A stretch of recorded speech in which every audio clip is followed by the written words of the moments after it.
Assalamualaikum warahmatullahi wabarakatuh. Perkenalkan, nama saya Muhammad Aldi Prayoga, jurusan Teknik Sipil dari program studi D4 Perancangan Jalan dan Jembatan, kelas 4 PJJE dengan NIM 062440111948. Dalam video kali ini, izinkan saya menjelaskan materi tentang GIS atau Geographic Information System.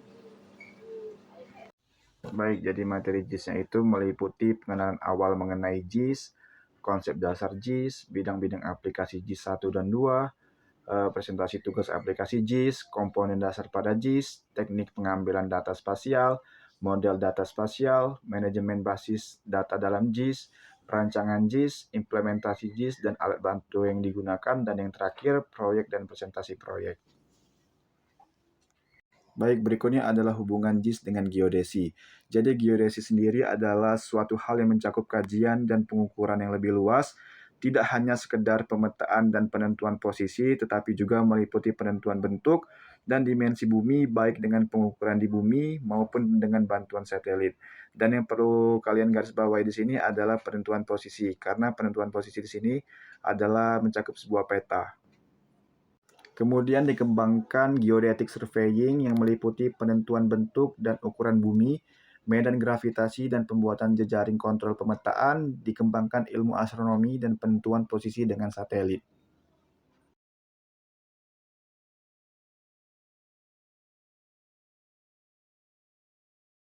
Kemudian ada fotogrametri. Fotogrametri sendiri adalah suatu pengukuran yang digunakan dalam pembuatan peta. Jadi fotogrametri adalah pengukuran dan pemetaan dari foto udara, teknik penginderaan jauh, dan interpretasi foto. Kemudian ada ilmu yang dinamakan dengan kartografi. Jadi kartografi sendiri adalah suatu seni, ilmu, dan teknologi dalam pembuatan peta dan ikhtisar salinan permukaan bumi fisik. Subjeknya ada berupa proyeksi peta, desain, dan reproduksi peta.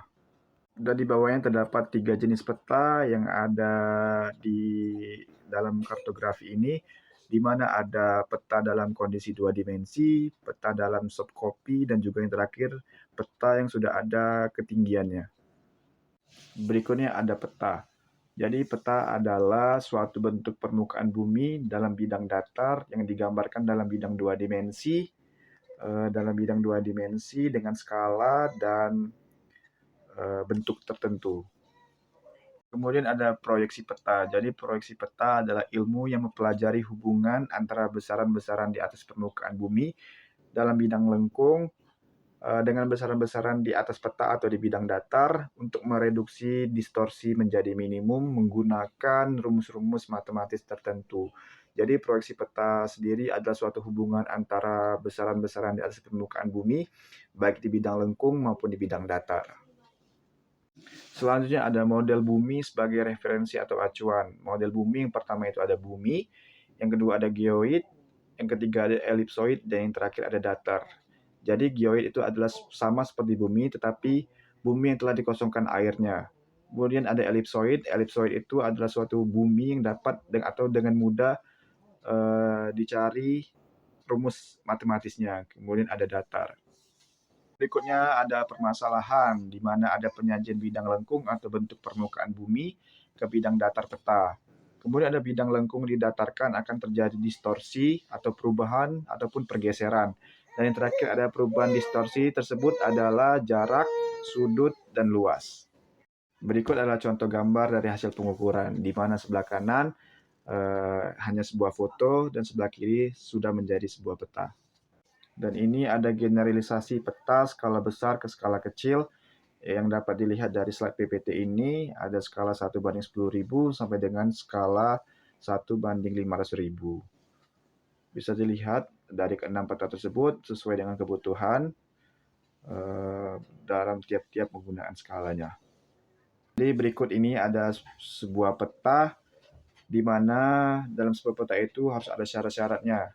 Syarat-syarat tersebut harus meliputi adanya judul atau jenis peta, lokasi, legenda, mata data, absis atau koordinat, kemudian ada ordinat, ada skala peta, dan ada arah. Itulah syarat-syarat dalam sebuah peta harus mencakup dari beberapa jenis tersebut. Sekian video perkenalan tentang materi JIS dari saya. Jika ada kesalahan atau kekeliruan saya dalam pengucapan ataupun dalam pembahasan yang ada dalam video tersebut, saya mohon maaf. Kepada Allah saya mohon ampun. Nun wal qalam mimma yasdurun. Wassalamualaikum warahmatullahi wabarakatuh. Terima kasih.